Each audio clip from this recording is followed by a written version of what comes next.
Hare Krishna.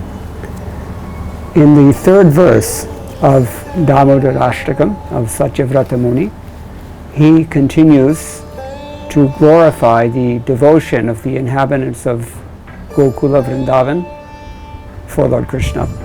And we've already heard in the first two verses that the Lord is conquered by devotion. Here in this third verse, śatāvṛtti Muni expands a little bit on that.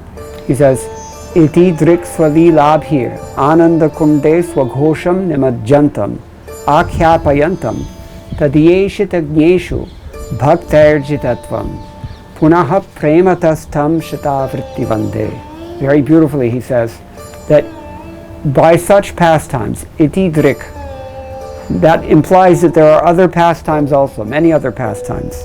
And in fact, in the Srimad Bhagavatam, these are described in the 10th canto, 11th chapter, text 7 and 8. Sometimes Krishna would bring his father's shoes. Sometimes the gopis would order Krishna, Krishna, if you dance, we'll give you half a piece of sandesh. And sometimes Krishna would do this or do that at the beck and call of the gopis. So these kinds of leelas he's referring to here. So itīdṛk sva-līlābhir. Līlābhihi is plural. So what did he do by these leelas? Such leelas? ānanda-kuṇḍe sva-ghoṣaṁ nimajjantam. He's drowning his own ghoṣaṁ in ānanda-kuṇḍe, the pool of ecstasy. So what does ghosha mean? Ghosha has two meanings. Ghosha can mean the village itself, Vrajatam, Gokula Ghoṣaṁ, or Ghoṣaṁ also means a proclamation. So sva-ghoṣaṁ means the proclamation of his own glory. This is the real point here, that itīdṛk sva-līlābhir ānanda-kuṇḍe sva-ghoṣaṁ nimajjantam. He is drowning the inhabitants of Gokula in the tank of ecstasy, Gokula, ānanda-kuṇḍe. And he's also submerging his own glory in that same tank, which is to say that he is minimizing his own supremacy and accentuating the power of the love of his devotees. That's the real point. And ākhyāpayantam, he wants to declare this very loudly. ākhyāpayati. What is he, and to whom is he declaring this? The glory of this love of the Vrajavasis?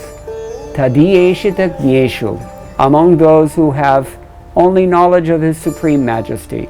Generally, everywhere in the world, people worship God as the great, majestic Lord of all things. And their worship is very much imbued with awe and reverence. That's why it's unthinkable, practically speaking, in any religious tradition, that God might be bound up or punished by his pure devotee.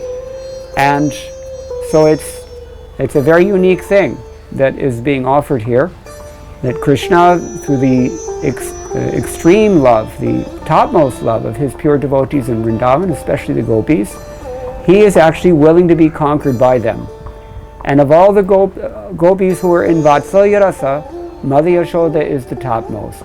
In the Srimad Bhagavatam, in the same connection, we hear, Nemam virinchina bhavo nashrirapyanga saṅśraya prasadam lebhire gopi yattat prapa vimuktidat. That neither Lord Brahma, nor Lord Shiva, nor even the Lord's own consort, even the goddess of fortune, did not get such mercy as the Lord gave to Mother Yashoda. Nemam virinchina bhavo nashrirapyanga saṅśraya prasadam lebhire gopi yattat prapa vimuktidat. He is known as Mukunda, he's also known as Vimuktida. He can give you liberation, he can give you what's even higher than liberation. But nobody got such mercy as Mother Yashoda. And here in this verse we see that Krishna himself wants to proclaim this to the world of the Gyanis in particular, who know his Aishwarya and who understand his supreme position. So, tadīyeṣita-jñeṣu bhaktair jitatvaṁ. This is the message. My friends, I am conquered by devotion. Punaḥ prematas śatāvṛtti vande.